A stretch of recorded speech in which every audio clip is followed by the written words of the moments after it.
심수봉의 인생에서 가장 큰 슬픔은 어린 시절에 어려웠던 시절도 직장 생활의 실패도 아닌 1979년 그녀의 인생을 바꾸는 무서운 사건을 목격하기 직전에 아버지가 돌아가신 일이었습니다. 딸의 음악적 꿈을 늘 지지해 주었지만 말수가 적은 아버지는 수년간 밭에서 힘들게 일한 뒤 폐질환으로 사망했습니다. 당시는 심수봉이 그때 그 사람이란 노래로 막 유명해지기 시작하던 때였다. 그녀는 아버지에게 작별 인사를 할 시간이 없었습니다. 아버지가 추운 겨울 아침에 갑자기 세상을 떠났기 때문입니다. 그녀는 소식을 듣고 곧바로 서산으로 돌아왔지만 낡은 나무 침대에 아버지의 차가운 시체만 누워 있는 것을 보았습니다. 심수봉은 아버지 옆에 무릎을 꿇고 뼈만 남은 아버지의 손을 꽉 잡고 소리를 낼 수 없을 때까지 울었습니다. 그녀는 아버지 곁에 더 많이 있어주지 못한 것에 대해, 아버지가 눈을 감기 전에 기쁨을 가져다 주지 못한 것에 대해 자신을 비난했습니다. 아버지를 잃은 아픔은 아직 가시지 않았는데 그로부터 몇 달 후인 1979년 10월 26일 심수봉은 청와대 관저에서 박정희 대통령이 저격당하는 것을 마지못해 목격하게 됩니다. 그녀는 저녁 파티에 노래를 부르도록 초대를 받았고 공연을 하던 중 총소리를 들었습니다. 중앙정보부장 김재규는 방 안에 있던 박 대통령과 다른 사람들을 사살했습니다. 심수봉은 혼란 속에서 부상을 입었고 총알이 그녀의 어깨를 스쳐 지나갔으며 신체적, 정신적 상처를 남겼습니다. 그 사건 이후 그녀는 여러 날 동안 신문을 받았고 그 사건은 그녀의 남은 인생 동안 그녀를 괴롭히는 그림자가 되었습니다.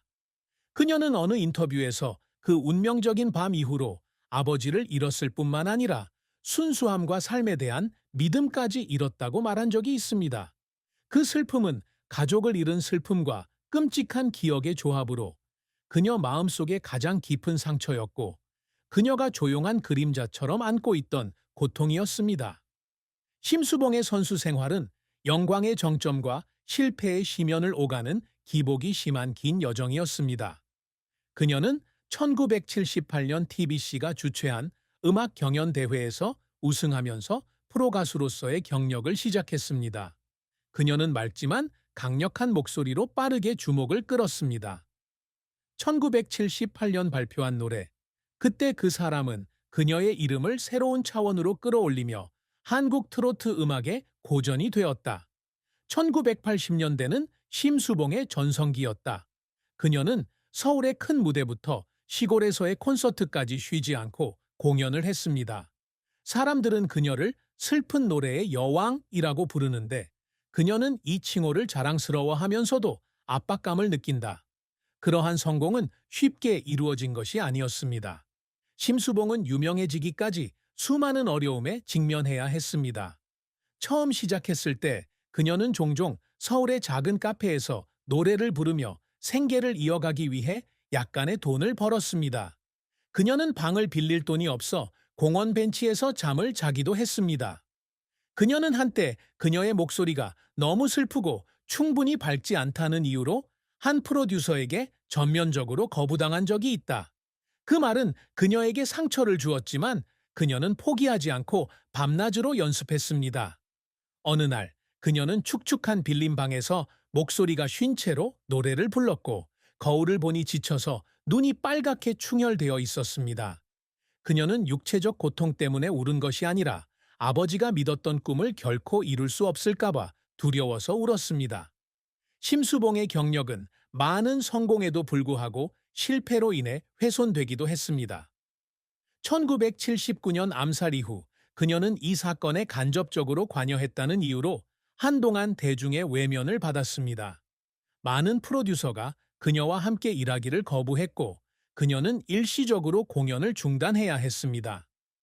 1982년 발매된 앨범 에코즈 오브 예스터데이는 기대했던 만큼의 성공을 거두지 못했고 그녀는 혼자 스튜디오에 앉아 실패한 녹음을 들으며 자신이 아직도 음악 산업에서 자리를 잡을 수 있을지 고민했다.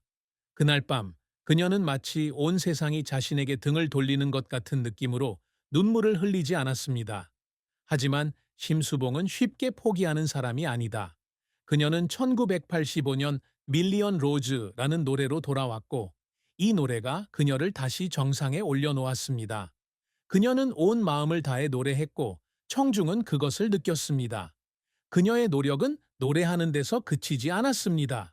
그녀는 또한 작곡에도 손을 대었고 잊혀지지 않기 위해 항상 혁신적인 방법을 모색했습니다. 그녀는 새벽까지 작업실에 앉아 멜로디를 쓰고 또 쓰며 완벽한 사운드를 찾기 위해 밤을 지새우기도 했습니다. 어느 날 그녀는 사랑은 꽃이라는 노래를 부르고 난 뒤 기쁨의 눈물을 흘렸습니다.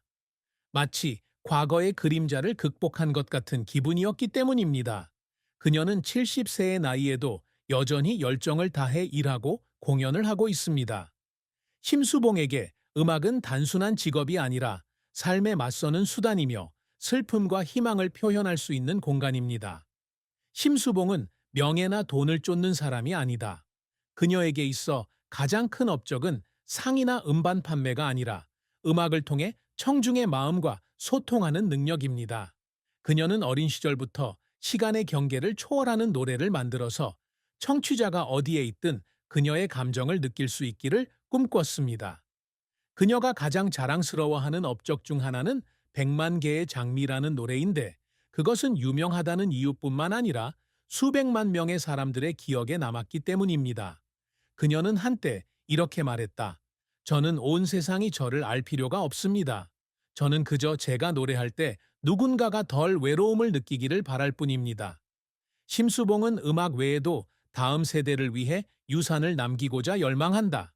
그녀는 정기적으로 TV쇼에 출연하고 젊은 가수들과 자신의 경험을 공유하며 그들이 열정을 추구하도록 격려합니다. 2010년 그녀는 한국대중음악상에서 평생 공로상을 수상했는데 이는 음악 산업에 대한 그녀의 끊임없는 공헌을 인정받은 것입니다. 하지만 그녀에게 그 상은 팬들의 편지, 그리고 그녀의 목소리가 가장 힘든 날들을 이겨내는 데 도움이 되었다고 말하는 사람들의 감사만큼 중요하지 않습니다. 어느 날 공연이 끝난 후 한 노인이 그녀에게 다가와서 그때 그 사람이라는 노래가 죽은 아내를 떠올리게 한다고 말했습니다. 그녀는 그의 손을 잡았고 눈은 빨개졌습니다. 그것이 자신이 이룬 가장 큰 업적이라고 느꼈습니다. 심수봉의 또 다른 소망은 자기 자신에게 충실하는 것입니다. 몇 년간 명성과 고통스러운 기억의 압박 속에서 살아온 그녀는 아이들과 함께 차를 마시고 아버지의 옛 사진을 보는 아침과 같은 단순한 순간을 소중히 여기는 법을 배웠습니다. 그녀는 70세의 나이에도 여전히 노래를 부르고 매일의 삶의 의미를 찾고 있습니다. 그녀에게 가장 큰 성취는 무대에서 이룬 성과가 아니라 삶이 그녀에게 많은 슬픔을 안겨주었음에도 불구하고 음악과 가족에 대한 사랑을 유지한 능력입니다. 심수봉의 사랑과 결혼은 기쁨과 눈물이 함께 담긴 긴 이야기이다. 그녀는 박정희 대통령이 암살된 직후인 1980년에 한기석 씨와 첫 번째 결혼 생활을 시작했습니다. 기자 한기석은 인터뷰를 통해 그녀를 만났고 그의 온화함은 그녀가 힘든 시기를 이겨내는 데 도움이 됐다. 그들은 비밀리에 결혼했지만 결혼 생활은 1년 동안만 지속되었습니다. 그녀의 직장 생활에서 오는 압박과 치유되지 않은 정서적 상처가 두 사람을 갈라놓았습니다. 1981년에 두 사람은 이혼했고 그녀는 깊은 슬픔에 빠졌다. 그녀는 그를 비난하지 않았지만 그녀의 마음이 여전히 혼란스러웠을 때 안정적인 가정을 꾸리지 못한 자신을 늘 비난했습니다. 1984년 심수봉은 성공한 사업가 박진섭과 새로운 사랑을 만난다. 두 사람은 공통의 친구를 통해 만났고 박진섭은 금세 그녀의 정서적 지지자가 되었다. 두 사람은 간소한 예식 끝에 결혼했고 박성희와 한승현이라는 두 자녀를 낳았습니다. 결혼 초기 그녀는 그토록 갈망하던 평화를 누렸습니다. 하지만 이 결혼 생활은 오래가지 못했습니다. 그들의 직업적 압박, 끊임없는 투어, 생활 방식의 차이는 점차 그들을 멀어지게 만들었습니다.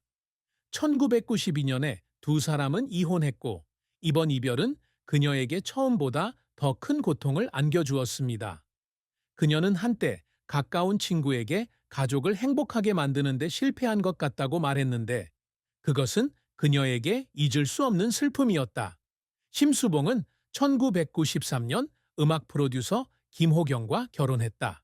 두 사람은 음반 프로젝트에서 만났고 김호경은 그녀의 재능과 끈기에 매료되었습니다.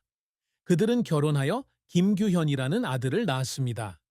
김호경과의 결혼은 그녀에게 이전에 없던 안정을 가져다 주었다. 그는 남편일 뿐만 아니라 그녀의 동반자이기도 했으며 그녀의 기복 속에서도 항상 그녀 곁에 있었습니다. 긴 공연을 마치고 집에 돌아온 어느 날 밤, 그는 따뜻한 국 한 그릇을 들고 그녀를 기다렸고 그의 미소를 바라보는 것만으로도 그녀는 모든 피로가 사라지는 것을 느꼈다. 그럼에도 불구하고 그녀의 이전 두 번의 결혼에서 생긴 상처는 그녀가 지닌 슬픔이며 그녀가 잃은 것이 무엇인지 상기시켜 줍니다. 자산과 관련해서는 구체적으로 기록된 정보가 없으므로 귀하의 요청에 따라 이 부분은 보관하겠습니다. 심수봉은 40년 이상의 경력을 가진 유명 예술가이며 그녀는 확실히 음악으로 안정적인 생계를 꾸려왔습니다. 하지만 그녀는 자신의 장점을 과시하거나 이야기하는 편이 아니다. 그녀에게 진정한 가치는 돈이 아니라 관객과 가족에 대한 사랑에 있습니다. 그녀는 큰 재산을 갖는 데는 관심이 없으며 단지 청취자들의 마음속에 영원히 살아갈 노래를 남기고 싶다고 말한 적이 있습니다. 심수봉 씨의 남편 김호경 씨는 그녀가 겪은 슬픔을 깊은 이해와 존경의 마음으로 이야기한 적이 있다. 그는 드문 인터뷰에서 수봉이는 강한 여성이었지만 그녀가 아버지를 잃고 1917년 사건을 겪으면서 얼마나 큰 고통을 겪었는지 알고 있었습니다. 라고 말했습니다. 그녀가 방에 혼자 앉아 창밖을 바라보던 밤이 있었는데 그녀가 아버지나 끔찍한 기억을 생각하고 있다는 걸 알았어요. 그